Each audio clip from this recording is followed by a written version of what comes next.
can start. Indubitably. What's up? What's up, y'all? I'm Jared. I am Josh. It's good to be here, brothers and sisters. The delay is my fault. I had to know who's going to be in the Super Bowl. I was going to play down the street, dadgum, Mercedes-Benz Stadium playing that dang old Super Bowl. And go back to being disappointed. It's 50-50. I'm so happy. I'm still very happy that it's not Saints-Patriots because I would have been willing to bet to you it was going to be Saints-Patriots. So I'm just glad the Rams are in there. I think that the Tom's better than these young whippersnapper quarterbacks tour is a little bit pathetic. But I have thought that the Patriots, let's create our Michael Jordan narrative for the NFL has been kind of weak for a while. It just doesn't work for me. Like I was telling Jared, the one positive thing that I get out of it is I love ESPN having to slob two Big Ten quarterbacks. I mean, Breeze is out now, so I guess they'll have to let him go for another year. But I do enjoy them having to kind of suck up to Big Ten quarterbacks. That's funny. But Brady and the Patriots, what did we just watch, 4 minutes? Yeah. The 4 minutes we just watched, that's the first time I've seen those guys play in years. And, yes, that includes the Super Bowl against Atlanta. All I did for that was keep an eye on the score to see how much money I was going to win. But I don't watch the Patriots. I don't really watch too terribly much pro football, but I do love the first two rounds of the playoffs. And then it just depends on who's in there. Yeah. It really does, man. But I'm glad the Rams made it. That's real cool. Hey, there was a lot of folks like me nervous this morning watching the game. Like, oh God, because I was feeling the same thing. Like, man, it's going to be freaking Saints and Patriots, and it's end up the Rams and Patriots. So not what I wanted to happen, but at least half of it's going to be okay. But it's going to end up being Patriots just shellacking the Rams, I'm afraid. So that's I'm afraid it might. It's one of those things where I have a hard time with pro football. I have a hard time with sports in general because I don't.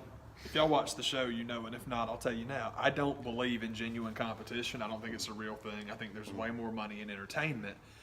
So I just don't think they leave the stuff up to chance quite as much as it's presented. Ed Brady's just the greatest competitor of all time, and maybe he is, but I don't believe it. So, again, it just feels too much like we've spent all year telling you how Jared Goff and Frodo Baggins, what's his freaking name? Patrick Mahomes are the greatest young quarterbacks in the game. But Tom Brady's going to beat them both. That's what it feels like. That feels like the story that they've built up. Like the second we talked about it, man. I think we've talked about the Barack Obama Time magazine cover. Certain things you see, it's all like you just get that moment of clarity and you can tell the future. And the second you had all the hoopla earlier this year about the Chiefs beating the Patriots and they all hug each other and there's a passing of the torch from Tom Brady to Patrick Mahomes. Like, that's going to come back. They'll play that. Then we'll get this in the playoff. And no way is Brady going to lose to him twice. So there's that. But at the same time, man, it's just – I'm happy for the Rams. It's going to stink again. I don't know. If you've lined them up, well, what you got to do to beat that Tom Brady is you got to have an impressive pass rush. Well, the Rams have the best defensive line money can buy. So if it's a competition, maybe they got a shot. But I don't think it is. I don't think they do. So I can't see Brady losing 2 in a row. Tom Brady, we've talked about this probably on here and I know off here. Tom Brady, the NFL made him the deal to be the Deflategate thing. I truly believe was a fraud. That whole thing was a charade. That was Michael Jordan playing baseball because he got caught gambling. And rather than throwing him out of the game, it's Michael Jordan. You can't do that. He had to take a year off. I believe that. I'm convinced that's what happened. Brady, on the other hand, something totally different. Brady basically was approached by the league to be the guy that Tommy, we have got to get people to stop talking about CTE because CTE is killing the game. You have no young kids playing it. You got no young people watching it. So you had to change that narrative. So you go after the one guy that people would never believe you would set up and take. Then, Brady, he had to get caught doing some serious stuff. He's their cash cow. They're not going to take Tommy Brady off the field. Yeah, they will, because the cash cow is LeBron James. LeBron is the one player that you don't ever want seated down because it makes a difference in whether or not people watch. The NFL, people watch the NFL. They just did. They don't now because people don't like the game anymore, but you can't convince people of that. But anyhow, I'm still convinced that Brady is literally just, he wrote the check for the rest of his career. It's like, man, they are going to, he did the favor. They asked him for a favor. He did him a favor, and now he gets to cash in, man. Take that dub. Yeah, it's like, dude, you're going to be the whipping boy for a year. And even the media turned off when it was like, "Boy, got Tom Brady revenge tour. He's gonna get one over." Oh, Roger Goodell handed him that trophy that had to hurt Roger Goodell. Oh man! And it's like, I don't believe that stuff. Anything that you put out there and try to make that obvious, it's like, okay, well, I clearly see what you want me to believe. I'm not sure I believe that's what actually happened. Yeah, there's a big difference between narrative and information. Heck yeah. Yeah, man. So we got that to look forward to, and as that was one of the comments that I made earlier this week. That would be my luck to have won like the Super Bowl ticket lottery. Like some of the people I know that bought season tickets entered, and it would be the Saints in it. They're like, oh God. There were discussions on the radio about that because one guy was explaining that he had bought seasons and he had won like lotteries for the Super Bowl and all that. And the dude on the radio, you have to understand, if you don't live in Georgia, don't listen to sports talk in Atlanta, what you have to understand about 96% of the people on sports talk in Atlanta, they're from other markets that have sports talk. Atlanta, it's relatively new here, but nobody is from here. It's the reason that college football sports talk is so bad, because if you're not from here, you don't know how to talk it. And it's the reason that the obsession with the Miami Dolphins and the Pittsburgh Steelers and the Philadelphia Eagles, it's all Northeast. It's all places that actually have competitive markets, and these guys washed out of, and they wound up in Atlanta. So the dude was just trying to explain, so, well, what if it's the Saints and the Patriots? What if it's the Saints? Are you going to sell your tickets? Are you going to get rid of them if it's the Saints? He's like, hell yeah, I'm going to get rid of them. Like, I just can't believe it. Why would you do that? I can't believe it. Why would you do that? And the guy's like, an investment. The guy was like, I know you can't believe it. I just don't understand. I know you don't understand. You're not from here. Yeah. I'm from here. I'm a Falcons fan. No chance. Am I going to pass up on making money on a ticket that I do not want to use? And I'm like, man, it's weird though. People just, we obviously take it way too seriously here. But at the same time, these guys are from cities where it's all like, well, it's a sports town, by golly. Oh, I tell you that there, it's a sports town. So are you sure? Because if you don't understand why a Falcons fan would not be in attendance to see the Saints in the Super Bowl, maybe you're not as... In any town, I don't want to go to that Super Bowl, especially my own. Especially my building. It's like, nah, man, if you don't get it, that's okay. But pretending that... That rivalry supersedes me wanting to go to a Super Bowl. Dude, the Saints-Falcons, the thing about that one that people do not seem to understand is it's one of the few that I can think of in the NFL that I assure you is not based on winning. Oh my God, because it doesn't matter what the record is. Genuinely, it's got the college thing because it's in college football territory. Yeah. It does not matter what the record is. It doesn't matter what the standings are. There's legitimate hate between the Saints and the Falcons. There just is, man. It's the most college-like rivalry. Well, what about the Packers and the Bears? It's a geographic rivalry, no doubt. But if you go back to the NFL championship days, those were the two best teams. Yeah. So they cost each other something, man. Falcons, Saints, they were god-awful, both of them, until Michael Vick hatched fully formed in the starting lineup of the Atlanta Falcons. Nobody cared about either one of those teams. Yeah. Neither one of them ever did anything. Bobby Hebert had one good season. Why do you think we know who Bobby Hebert is? He had one good year. He had the only good year in New Orleans, and it's like, oh my God, the Saints had a good year. So everybody knows that guy. Yeah. Excuse me. Oh, excuse me. Excuse me. Oh, that's the middle line. Bye-bye. Delicious. Oh yeah, it is. I love this stuff, man. And it's reached that time of year down here when it's just like it's just too cold, and would be nothing most places, but it's even as cold as it is. I still gotta have this. Yeah, it's good stuff. That's what This will warm you up. Once it gets done freezing, it'll warm you up. That's right, man. It's an icy cold beer that hits your belly in terms of alcohol. Woo, baby. Whoopsie daisy. If you like drinking ice cold Butter Light in January in Carrollton, Georgia, give me a whoopsie daisy. Give me hell yeah. Yes, it's a new fold in the socially awkward Steve Austin character. Yeah. Anything gets, anything but a hell yeah. Yeah, we've decided that you got to drop hell yeah and do anything but that, man. You know, hey, man, if you like drinking Kool-Aid despite that stupid-ass Saturday Night Live commercial, give me an oh, yeah. Oh yeah. That was awful. We can transition into SNL if you want to. Yeah, Man. it's not good, not good. And I caught the show. I was surprised it was still on. I thought it would be further along than it was. It's like midway through Weekend Update and on. It did seem to take a long time for them to get the Weekend Up. Like, I'm like, man, am I still zipping through commercials here? And it's just it's been. Apparently, there was some type of big hubbub with the Gillette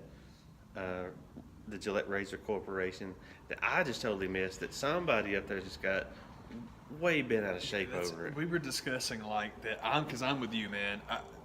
I have seen in the week since that commercial came out, apparently, because I'm with you, I totally missed it. If it weren't for people on social media melting down, I wouldn't even know there was such a thing as this new Gillette commercial, because I just missed it. And the reason it's funky that we missed it is like we talked about. Our televisions are pretty much always on Fox Sports or ESPN. Believe me, I've seen Shaquem Griffin learn to shave 10 million times this week alone, so it ain't like Gillette doesn't run ads, but they're not running that one. I still haven't seen it because I'm like, apparently, if you don't seek it out on YouTube, it's not there. Yeah, it's not there. So for all the people that are genuinely ill about it, it's like, well, you have to go out of your way to watch it. You have to go out of your way to watch it. Excuse me. And for the people who are not genuinely upset, internet's an echo chamber, man. You get one person to say something and they believe it. If you get somebody to pretend to be ill about something, it's even better. It's who cares? I don't know why anybody cares, but on the subject of caring, like you're talking about, wow, somebody in the SNL writers' room got 10 toes stepped on by that thing because, man, they were just so whiny about that. I'm like, maybe this is why people on social media are melting down, because it's like, okay, if you're reading comments of people this frustrated and just pissy about this, like, yeah, I can see where it gets old, but God, between the Kool-Aid ad and Michael Chase commentary, I'm like, geez, okay, first of all, what's so bad about it? And secondly, what personally is wrong with you? Yeah. Weekend Update writers / whoever wrote the Kool-Aid ad, like, man, I hope you'll relax and be in a better mood next weekend. Just spinning it into a ad about Kool-Aid that is like decades old. Like, people have been making this joke forever. It's like, this just isn't even remotely funny. It was messed up. I'm trying to. It seemed like there was a couple of things on the episode, like front to back, that I thought was funny. You've heard us both before on all of the Baldwin Trump stuff. I know we're both just done with. Just done with it. Stupid. But I did think that Melissa Villaseñor's Alexandria Ocasio-Cortez is. I am so happy that that's going to be a thing, because I love AOC myself. But if you can't laugh at funny's still funny, and her impersonation is very good. So I'm so happy that AOC is a thing, and they've got an actress to play her. I'm like, this is good. Yeah. On that same subject, I did this to you earlier, and we'll do it again here on this here program. Well, Melissa Villaseñor, I think I'm saying her name right. AOC is very, very good, and I like it. I know we think that Baldwin's Trump is very overrated. I like Alec Baldwin. I just don't think that that's his best stuff. I don't think that it's really written that well. And also, I mean, geez, Trump's just so played out. I mean, it's just so played out, man. But as much as I love Kate McKinnon, I thought her Hillary Clinton was very good. Especially, you had the one episode where Amy Poehler, who I also love, but Amy Poehler constantly gets the butt pat for her Hillary Clinton. And it's not that it's not good. It's just that it's not in the same universe as Kate McKinnon's. That having been said, Kate McKinnon's Elizabeth Warren, who is one of the most near and dear politicians to my heart. I love Elizabeth Warren, but I am telling you, it's almost too good to be funny. Yeah. It is amazing. I'm glad that I guess what I mean to say is, I'm glad they write really good jokes, because then you can laugh, because then it is funny. But her impersonation is so good. You're too busy being amazed. You're too busy being impressed to be to see the humor. That level of Jimmy Fallon doing, Jim Morrison doing the Reading Rainbow. It's just like, I just need to congratulate whoever put all this together. That's a fantastic comparison, because like the Doors doing Reading Rainbow, when you say it, So what? my instinct is to laugh. And then when I watch it, I don't even laugh because it's so impressive. Like, Yeah. oh my God, that is so good, man. Take care of that. And of that. I'm ready, Rambo. It is so good. I cannot believe that's awesome. I'm glad I hadn't thought about that in forever. I'm so glad you mentioned that because that's a perfect example of impersonations that are too good. Yeah.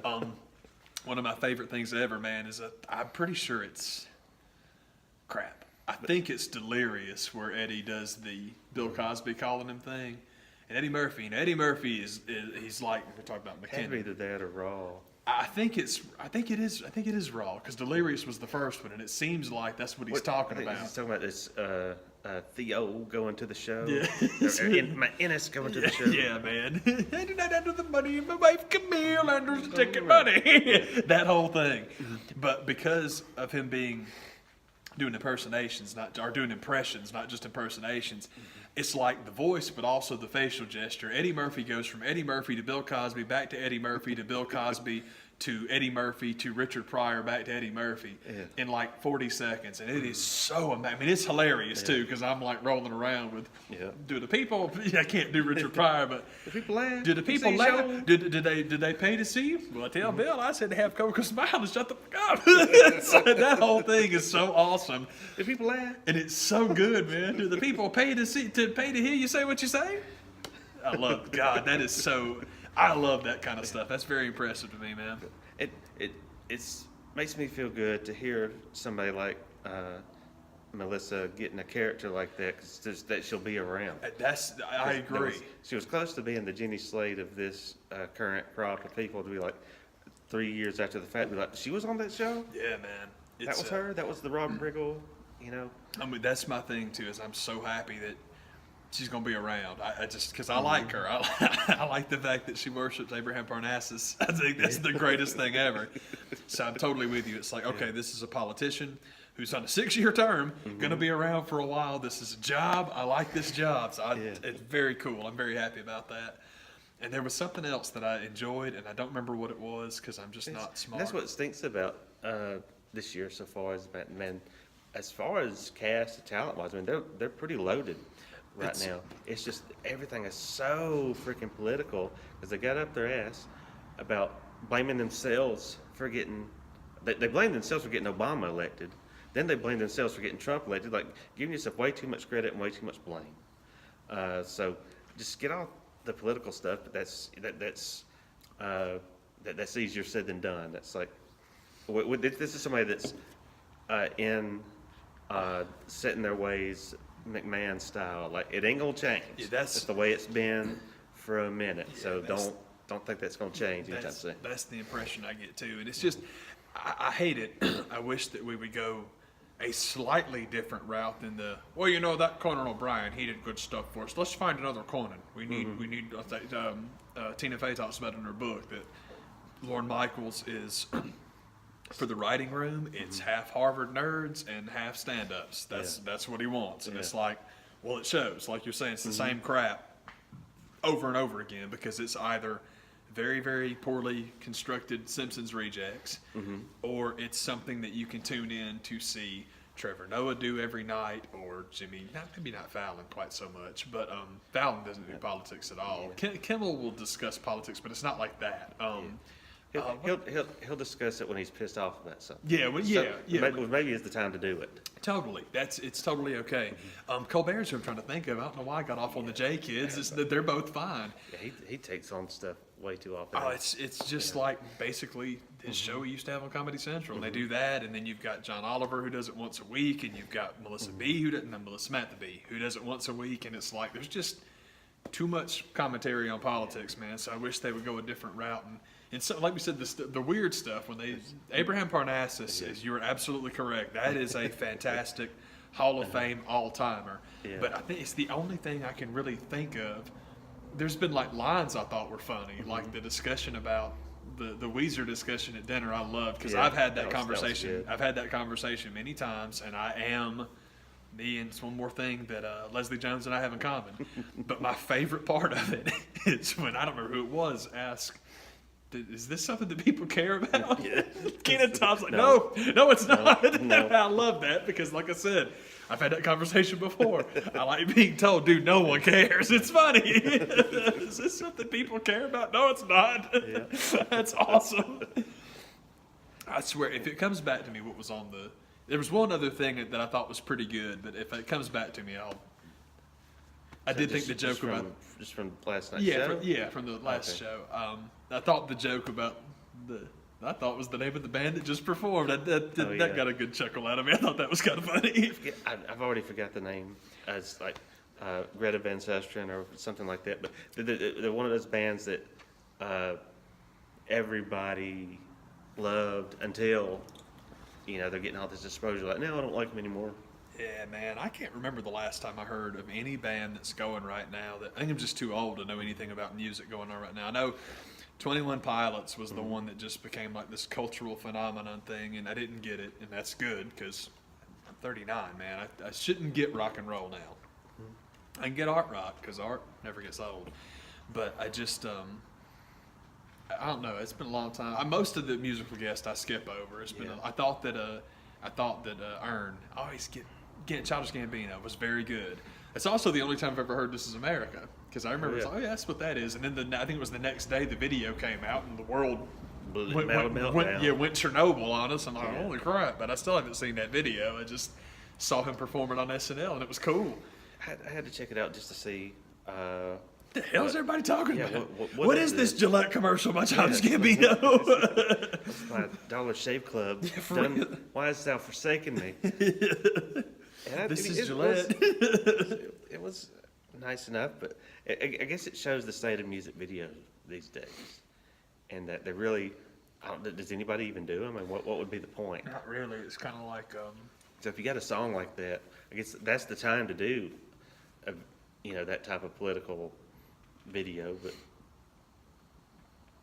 it's I don't know if it was worth the meltdown that everybody had over it. Yeah, that's a good. The live version of it was a good light show. That's something that I have noticed in SNL this year, man. Is their in-house ability to create cool light shows and whatnot. It's pretty neat. It's like the NBA, cool. How they could do the stuff with the NBA court now. Like they're doing all kind of crazy stuff. It's neat. Man. It's like that's pretty sharp looking, man. So I like that they can do that. I just it's not that the bands aren't good. It's that the bands aren't for me. So I just don't hear it. But I do hope that. I hope the folks that are into that crap dig it, because I've seen, man, that used to be my favorite thing on SNL was watching the bands. So it's very rarely do you have a cast and that's hitting on a lot of stuff that's funny at the same time that the musical guest is what I'm there to see. I totally It's usually agree. one or the other. Yeah, man. Anymore, I just record all of them and don't even pay attention to who's on singing, and it's like, okay, this will be all right. Yeah. There was something. It still hasn't come back, but it's all good. But anyway, thanks for discussing that, because I know I don't mean to vent on SNL all the time, man. It's just a bummer when, and like you said, the cast is. It really is WWE, man. The cast is loaded, but you just don't always get good stuff. Yeah, I don't mean nothing. Seriously. I am happy to say it seems to me that with the exception of Pete Davidson, and this is going to sound stupid, but demographically speaking, it's nice that eye candy's kind of dried up. I'm happy to say I don't really see anybody on there that's a waste of space that's like, oh, she's pretty, give her a job. There's not really... I mean, there's really pretty girls on there, but that's not why they got hired. They're there for more reasons. Yeah, Ego Wodum is funny as crap. That's why she got her job. So it's like that part is kind of cool. And don't get me wrong, because it felt like they tried that a season or two ago with one of the chicks that they brought in mid-season that just was, and she was the pretty young black chick, but just it wasn't landing. It wasn't working. I was off for so long I couldn't tell you who it was. It's always been, I guess it's just the, hey man, women aren't funny thing. It's always been worse with the guys. It started with Adam Sandler, and then holy crap, it turned into Fallon a little bit, Andy Samberg a little bit. God, who was the other dude that, I'm sorry, there's somebody I'm forgetting that just drove me nuts, man, but it's okay. And there's good stuff there. Like Andy Samberg, I hated when he was on the show, but I loved Hot Rod and I love Brooklyn Nine-Nine. Yeah, when he's not doing that, I really like him. Fallon, I still absolutely despise. I hate that guy. I don't like people that seem to hijack the stuff they're in. Yeah. Like it frustrates me with Weekend Update because those guys are so bad, in my opinion, to prompt the audience to laugh, but at least that's just their stuff. They're not doing it in other people's skits where it's like, yeah, I'm supposed to be the background player here, but I'm gonna laugh and add a little commentary. Yeah, so it's different. It's like I don't care for it, but doesn't bother me. Like basically, Blue Oyster Cult. Anytime Seth Meyers was in anything, it was that. I do not like that guy, man. I know that Amy and Tina just think he built. I know they love him, but boy, I don't. That guy is not my guy. He was they were quick to get him behind the Weekend Update disc because I think because of that, for that reason, because like, man, this guy's good to have around to write stuff, but delivering it ain't your bag. Yeah, man, that dude wasn't my guy, man. Still didn't. I don't know, man. It's weird. SNL's a strange thing because there are so many people that were on there that I love, and there's a lot of in-betweeners too, man. But the people I don't like, man, I have a hard time warming up to them. On that subject, boy, here's a hell of a transition, but this is how we do it. It's why the show is fun. Man, if y'all have watched the show, it done heard me talk about the Ring of Honor wrestling, then you know I have a real problem with Flip Gordon, who I do still despise. I've never seen a match of Flip's that I enjoyed, although I mentioned last week that he got his neck bridge thing. I thought a couple of weeks ago he incorporated it into a match in a very clever and useful way, because I just hate when he just does it at the beginning and does it endlessly. It's like, that's stupid, but this was to get out of the way of Alex, I always say Alex Shelley, Chris Sabin, trying to kick him in the face, and it worked. It was real cool. Much better story is last week, Zack Sabre made his Ring of Honor TV debut, as far as I know, and I'm not a Zack Sabre Jr. kind of guy. It's frustrating to me because I like chain wrestling and I like submissions. I like all that kind of stuff, but I just don't like that, dude. I was telling Jared, man, the notion of Zack Sabre being this like badass kid who can manipulate joints and break your arm and break your leg, that I have no problem believing. I don't care how skinny he is. I don't care what you tell me he weighs. Doesn't matter. If the kid knocks me over and grabs a hold of my ankle, my foot's broke. I have no problem believing that. My issue comes in having to believe that nobody can hurt him. And I just didn't like that. So he made his Ring of Honor TV debut, and I'm like, well, you might as well. You're not doing anything else. And I'm a jerk. I don't remember the guy he wrestled at all. I know his nickname was Hot Sauce. It seems like it was Williams or something real common like that. But the guys either totally know each other or just absolutely meshed. And it was such a good match because it was same stuff, like chain wrestling, moving around, hold for hold, moving around. But he actually sold a bit, and he would like yelp and cry, and it was just way more believable, and I loved it. I was so happy to be able to say, I saw a Zack Sabre match that I'm not going to whine and fuss about. I'm not going to go Gillette commercial on. It was good. I really enjoyed it, man. The little bit of his stuff I've gotten to see, I've dug it. I want to say it was the 205 Live tournament or whatever they called it at the time. It was early on. I think it was like him and Ibushi had a match. Yeah, I can believe that. It was like, if this is what this show's gonna be, then I'm down, and that's not what that show has been. So it's like, well, there you have it. But it sounds like a good move to have somebody like that around. It was cool, and then they were promoting him and Jonathan Gresham at the end, and that's a great idea. And I like it because Gresh is incredible, and it was just cool. I'm really happy about that because again, I spend a lot of time complaining about pro wrestling, and I hate that. And there are some people that it's okay. You're never gonna like Flip Gordon. I don't apologize for not liking Flip Gordon because Flip Gordon does not have to. Flip Gordon fans don't owe me an apology, man. I'm glad you guys dig him. I don't, and it's okay because we're both right. But man, I don't like to have too many guys that get the push and are really getting a lot of exposure that I don't like, because then it's like, well shoot, I don't want to watch this and not like 5 and 6 guys. That's dumb. So now it goes back the other way, and I'm like, sweet, this is great. So I'm happy about that mess. Heck yeah. Oh, Zack Sabre just signed for AEW. Is that true? No. Oh, It could be. I don't know what they're doing there, but I know I can tell you, like we talked about, because boy, I've whined about it ever since we found out. All the news I've heard, I'm really excited about, man. I like the Bucks showing up at these small little independent shows the last couple of days. I like Jericho going on his podcast and explaining that he still has visions of working for New Japan again. I love it, man, because that's a good idea. Dude, if it's AEW, New Japan, CMLL, Ring of Honor, building together. Yeah. That is the Holding best. in on each other. Oh my God, that is the best idea ever because we've talked about it 1,000 years ago in here. Imagine NXT with an open door policy. Not WWE. I know Vince is never going to do it, but let's pretend that Triple H was willing to do it and could. He was able to do it.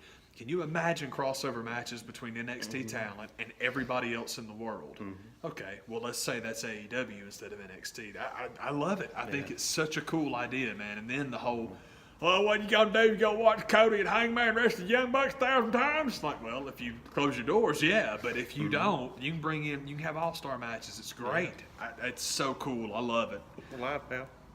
Hey, we're live, pilot. Hulk Hogan, we coming for you. That popped up in my feed the other day, and I'm like, I only feel bad because Booker felt bad. And you could tell Sherry was like, literally like, no, she was like, don't worry about it, man. F Hulk Hogan. She was cool. She was like, hey, Book, cut a real look. They put a live mic on, man. They get what they get. Don't worry about it. So I thought it was cool. Her helping him out was kind of neat, man. It's like, oh, you're good. Don't worry about it. To hell with all them, man. Bet on that. So it's basically, if you believe what you hear on this YouTube and the internet, basically half the roster asked for their release this week. And who knows what to believe and what not to believe? And I know I believe that Marie is still the greatest. It's very funny. It's being reported now that she's denied it, but then when you read the thing, it's like she's not denying that she asked for the release, but okay, whatever. It would make plenty of sense if they did, because, I mean, good Lord, it didn't do anything with them. And it's, what getting pregnant will do, but at the same time, she's using back a minute. Well, that's the thing that's the part, is there's so many different stories, and it's all lies until Daddy Dave comments on it, which is crap. I think Meltzer's more fiction than most of the people that I follow on Instagram, just because I think he likes being part of the show, and there's nothing wrong with that as long as Meltzer doesn't bother me. There's a bias there that people never call him on. Yeah, and that's my thing, is Meltzer doesn't bother me because I'm exactly what you just said. I'm aware of Kenny Omega invented wrestling. The Young Bucks are Tom Brady, but there's two of them. That's his thing. Like, if it says Omega, I don't believe him. Yeah. I want to see it, and I love Kenny. The things that it's real good. But if it says Omega, don't believe it. Yeah. Unless the statement is I'm in love with Kenny Omega. You can believe that. Oh, yeah, you totally believe that. That's documented. That's for real, man. I just couldn't write. But Maria and Mike, we'll see. The revival, I think the revival thing is true. I think that Vince refusing to release them is true. I think all that's okay. Every bit of that is totally all right, man. I'm very selfish. I want to see the payoff for FTR, but more than that, and this is so stupid, but I think I might have mentioned this, but just in case, we might have some new, hey, if you're new, how you doing? What's up? I am very selfish, and my dream matchup, I was trying to think about this today, like, okay, what are the most overwhelming matches that you would like to see for each? Think about these people and who would you most like to watch them work with. And Revival Young Bucks is amazing. I don't mean to go past that. That's going to be awesome. I can't wait. But Revival Briscoes, if you told me I could book anybody in the whole world of wrestling, that's who it would be. Oh, yeah. Oh, that would be awesome, man. But I love that game, man. I love having the fantasy draft and who do you want to see. That match, Kevin Owens, Tetsuya Naito, I think would be absolutely amazing. Yeah. And I know that we're all supposed to say AJ and Kenny, and I think it's AJ and Kenny. They'd be fine. Yeah. But I would love to see Nakamura and Kenny. Yeah, I think that would be totally awesome. I would really kind of dig that. Also, another crossover thing, because I'm a tag team guy, that's what I like, is let's reunite the champs, because they were champions, IWGP champs for a little while. But let's put Tanahashi and Nakamura back together against several teams. But the first one that came to mind is Ibushi and Omega. That'd be pretty sweet. I'd be down with that. And the other thing, I promise I'll be done. I'm sorry it's taking me forever. If you're gonna keep the boys on contract, and they were seen walking out of the building, still had their gear on, it's all disrespectful, and they went and told Vince, gave Vince what for. What for? What's her? I think it'd be great because I've been talking about this forever, and there's been a lot of talk about them possibly doing this, and it also was spurred on by I keep wanting to say Birmingham, Blackpool. I want to say Birmingham because that's where Pete Dunne is from, and it's all like, no, NXT UK is Birmingham. I don't care where you are because Pete Dunne's got the belt. I'm a Pete Dunne mark. I don't know if I've ever mentioned that before or not. But I love the idea of the Revival leaving WWE, going back to NXT, kicking the crap out of everybody in that division, and that being the whole thing. Just do your Summer of Punk, but have them start from the beginning like, oh, we're walking out the door. But the tag division in Raw and SmackDown, oh, that's being destroyed by Raw and SmackDown. It's fine.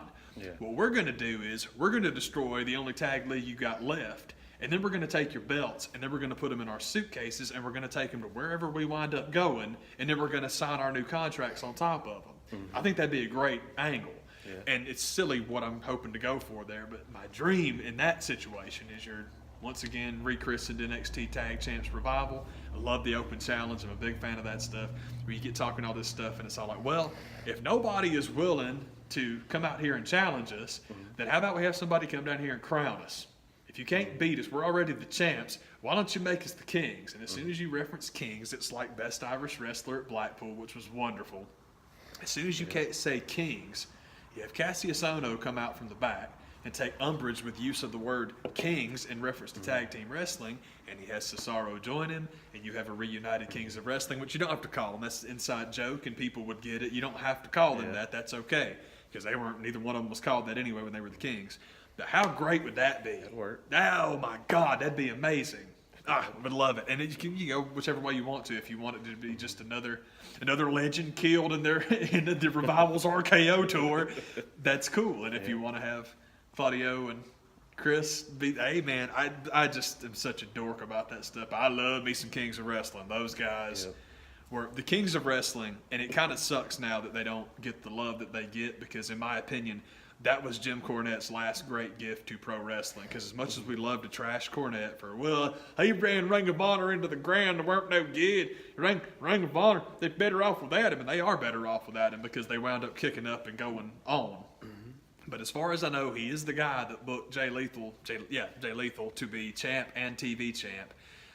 I appreciate that the Young Bucks hate him. I appreciate that Kenny hates him. I appreciate that Kevin Owens is supposed to hate him, but he did make Kevin Owens the world champ more than once. He made Sami Zayn and Kevin Owens tag champs more than once. And he's also the guy, as far as I know, that put Chris Hero and Claudio Castagnoli together.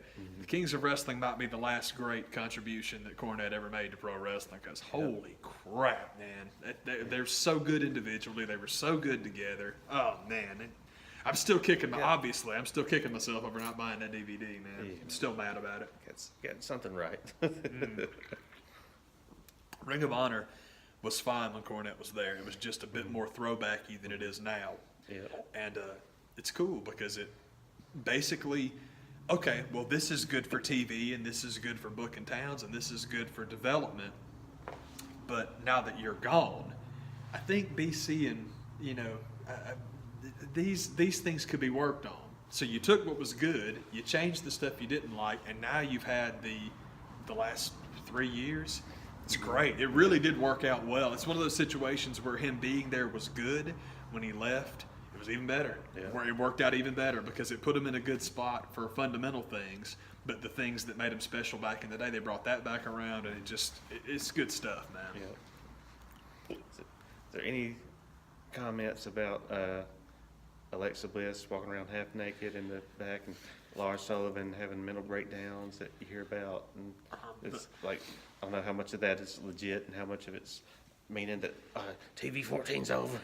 The Lars Sullivan thing is odd. Just the push just seems, I don't know. I've seen a lot of people talking about how if you are going to have the match where Cena puts somebody over to make the next monster, why in the world are you going to feed him Lars Sullivan? Feed him to Lars Sullivan when you can feed him to Drew McIntyre? Yeah. And I don't disagree. I think those guys have a lot of points because it's like this immediate Vader beating Inoki thing. You don't have to do it that way. It's not like McIntyre's coming out of nowhere. Yeah. But it's makes a guy. A lot more sense. I honestly got this mental picture of the NXT call-ups and how they've been dragging their feet with those. Just go ahead and do it. But I think Lars Sullivan had one of those kind of like, oh crap, now I've got to learn to wrestle. Yeah, for real. Moments. He's like, I can't do this. Dude, this sucks, man. I'm not the huge guy on the roster anymore, and I hate it. I don't like this as well. And maybe that's exactly what it is. Yeah. But I like McIntyre not being completely out of nowhere. He's come back up, had the nice tag run with Ziggler, which apparently that's another guy that's being discussed. You were rumored to be doing that in the first place. Yeah, and it's cool. They broke they had a good thing, and it was all good. And I just think that's a really good guy to shoot on up. And I'm not a huge McIntyre guy, but I do get it. He's one of those dudes that it's like, well, it's not really my thing, but man, it makes sense. It's certainly not a mistake. Yeah. So I don't know. That's all I can think about with Sullivan. I don't mean to be a jerk to him. I'm just with you. I'm like, is this the guy? I don't think this is the guy. I think he got that taste of what it was going to be like, and it's like freaked out. And like, oh, this God. sucks. This sucks, man. Yeah. And as far as Alexa's concerned, the transition of Alexa Bliss to full-on sex pot, it's been coming. It's been, I mean, she's been like the cupcake in the shop window for a long time. There's no problem with it going to more. Well, they're going to go TV-14. They're going to be done with the PG era. Maybe. And it's cool. Look, if the PG kids, they've been doing PG for a long time now. Those kids aren't kids anymore. So if they want to see boobies and butt cracks, and, you know, I wish they get a little bit more blood in there too, because it's stupid to say that, and I shouldn't openly pull for pro wrestlers to go, you know, gigging themselves. Yeah. But it's a fantastic storytelling element, as long as you don't overdo it. And so I'd kind of like to get that part of it back. The boobies thing, that's not what I watch pro wrestling for, but hey, man, a lot of people watch wrestling for different things. And the jerky thing about it, to be completely honest, is if having Alexa Bliss running around with her top off is going to get the internet chorus of bring back the Attitude Era to die down a little bit, it's totally worth it, because I'm so tired of hearing people whine about how 14 in the Monday Night War was so good. I'm ready for that to die. And my other thing, and this is really jerky, but I don't care. I'll say this on behalf of all of us, because I know we feel the same way on it. I think a lot of people feel this way. If having girls running around and having bra panty matches and all that crap, and I'm not talking about the division. You actually have wrestlers now that I cannot imagine what a Charlotte Flair, a Becky Lynch, an Asuka. Asuka might. I don't know. I don't know. They might all say yes, but I don't know how the reception would be if you went and said, "Oh, new format." And I don't think that's going to happen. I don't think that's even what they're trying to do. They're just trying to get a little pushy and get a little buzz. And God knows it worked, because Lord, like I said, that little jackass kid with his MAGA hat on, and the drum kid. That guy and freaking Alexa Bliss, I've seen those. Bird Box. I have gotten, oh my God. I have gotten more suggestions on that junk. By the way, that was something very funny on the Jericho year-end podcast, how all three of them were like, God, this sucks. It's like, what is Bird Box? This is total crap. It's like, my thing with my very quick review. My very quick review of Bird Box is, I'm with you. All I know is the Ninja Turtle. I haven't seen it. I'm not a Sandra Bullock fan, so I'm not going to watch it. I need to sit down and watch it to know that there's no way this is legit. Netflix is such a... It's basically another branch of social media, and it's so good and it's so simple to create an inauthentic, might not be the word, unorganic buzz. I mean, you can, if you want this thing to be the biggest thing in the world, you have people that's their job is to get on and talk about something. I'm not interested because I don't care about, I mean, the crazy, the road, but not the road. The Walking Dead, but not the Walking, just like, dude, all these like post-apocalyptic, I can't think of the word I'm looking at, mass casualty event, whatever situation stories are usually not my thing. Particularly when, I don't know, it's just not really my thing. And also, again, I'm not a Sandra Bullock fan, so it wasn't really a thing. I don't feel like I'm missing anything. But I can't help but think that some of this is synthetic, because they've got the ability to do it. I mean, Jesus, making a murderer. And Netflix has at least one thing, seemingly every 2 months or so, that's the thing. And you got to watch the thing, because it's Netflix. And oh my God. And I'm like... so Netflix so hot right now. And also, it's also kind of interesting to me that right when they, they just fired their one guy because I'm assuming, people made jokes about it, but I'm assuming it's because of the Friends contract. Because what in the world are you doing spending that kind of money to keep Friends on your streaming service when most idiots like myself that really like Friends, we already got the DVDs? I cannot believe they spent that much money to keep that. I don't understand that at all. But you had that go down, and the chief financial officer, whatever, I don't know if he was the CFO or not, but he was something like that, gets fired, and then magically your next big hit, like, hey, you seen Bird Box? You don't have Netflix? Well, you got to get Netflix. It seems like a sponsor, not sponsorship, but a drive. Dadgummit, I can't. Subscription drive. Yeah, they just did it on the Young Turks, and now Netflix is doing it. It's like, man, dadgummit, y'all. Anyway, I didn't mean to get sidetracked on that. But I'll go back to the point about Alexa and Mandy and boobs and all that stuff. I'm thrilled if it gets people to shut up about the Attitude Era. I am ecstatic. Ecstatic if it means I never again have to hear Stephanie McMahon or Vince or Shane or anyone else named McMahon basically break their backs to get their own heads up their asses to kiss over having invented women and liberated women and created women. And did we mention women? I'm so tired of them, how much backslapping they give them for the revolution. And we made the women's revolution, as though the performers have nothing to do with it. As though you signing people that from bell to bell put on fantastic matches for the first time in a long time, at least. We've discussed that before. You've had great women wrestlers in the past, and no, I don't mean Trish. I love Trish. Trish worked very hard, but Trish is a fitness model, just like Toni Storm, just like so many of them. They're fitness models who can kind of work a match, and Trish worked her rear end off to be a passable and good performer. She was the best of all of those types. Of the fashion models, fitness models, I completely agree. Because it was like, this is not somebody that loved the business. It's somebody that got a job and then is like, we might as well be good at this. And she was. She worked really hard. But then there's the like athletic professional wrestlers. That's your what the heck, Victoria, Molly Holly. Oh my God, so underrated. Edge's wife, Beth Phoenix. And then now, like going back to Blackpool, man. Gail Kim's of the world. Yeah, Gail Kim really did get crapped on. And it's a bummer, too, because the thing is that Gail looks like a fitness model because she's in such good shape. But she's a wrestler. You're right. You're totally right, man.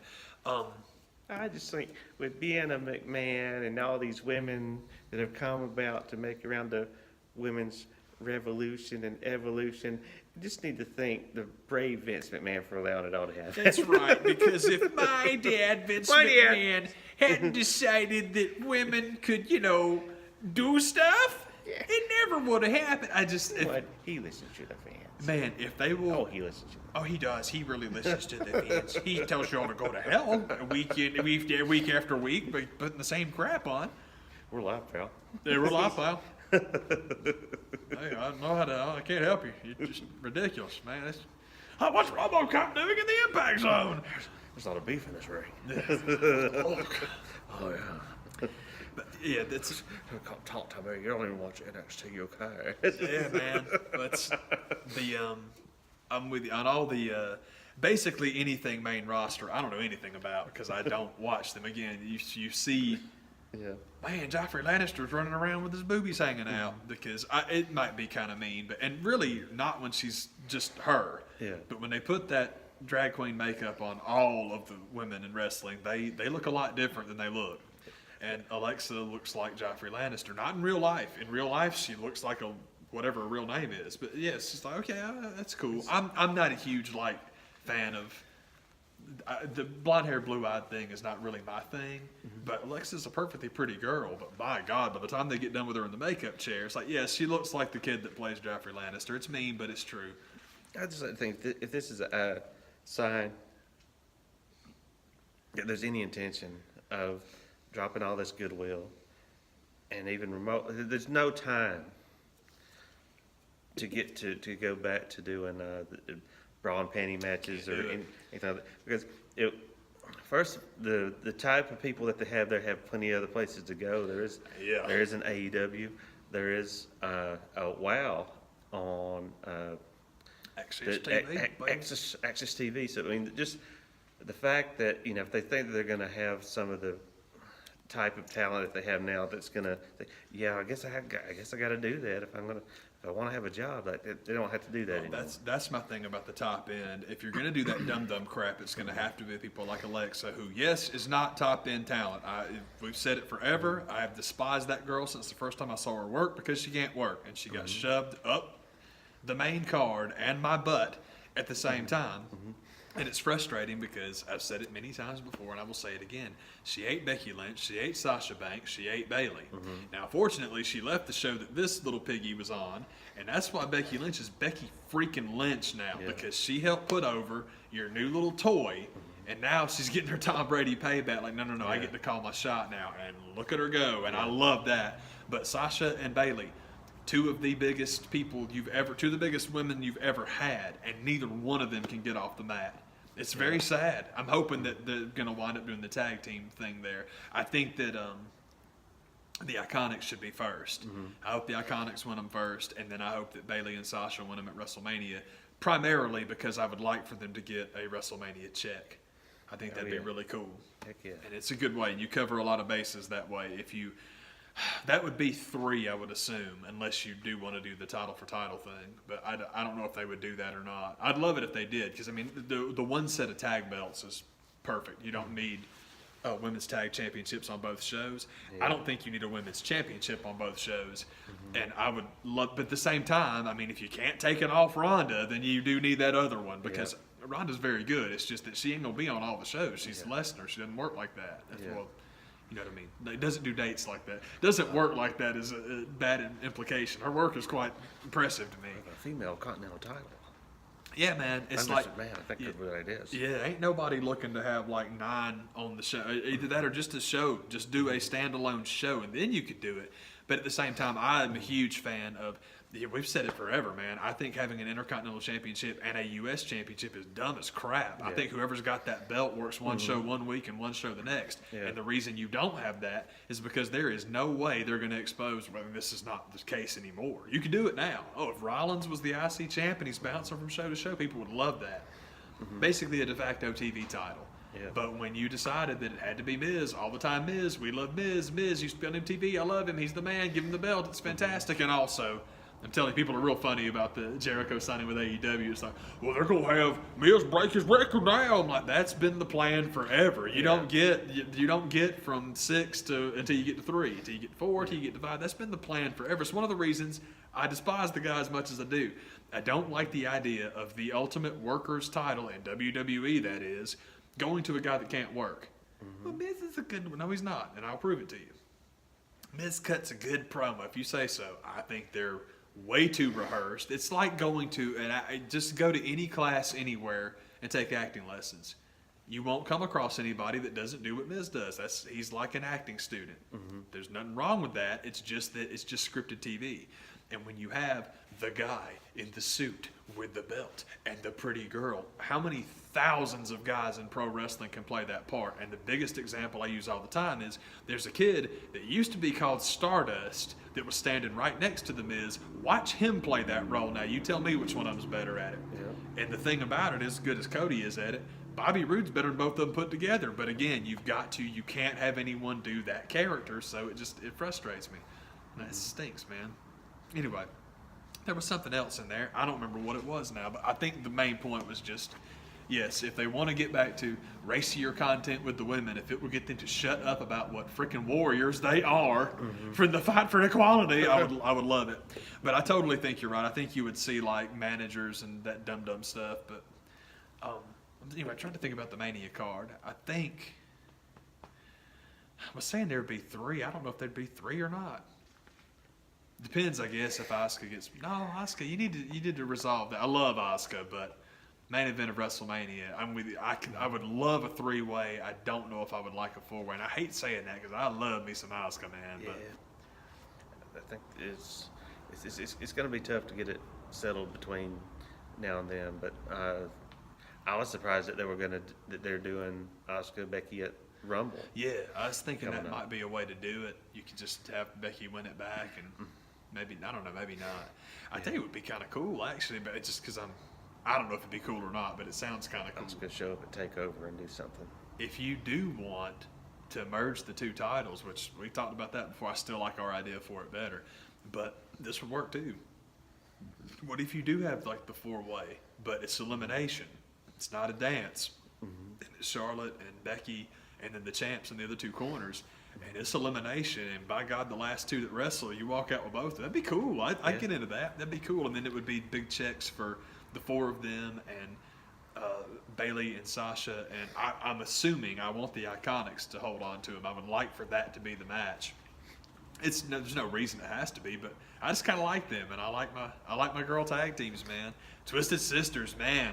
I've seen them on Ring of Honor the last couple of weeks. I am digging that because I love tag team specific wrestlers, and honestly, I don't think I've seen enough women's wrestling to ever see a women's tag team that is packaged like that. I mean, maybe the Crush Gals 1,000 years ago, but it's cool. It's very neat, like all the face paint and just the matching gear, semi-matching gear. The colors are the same. The cut's a little bit different, but that's cool.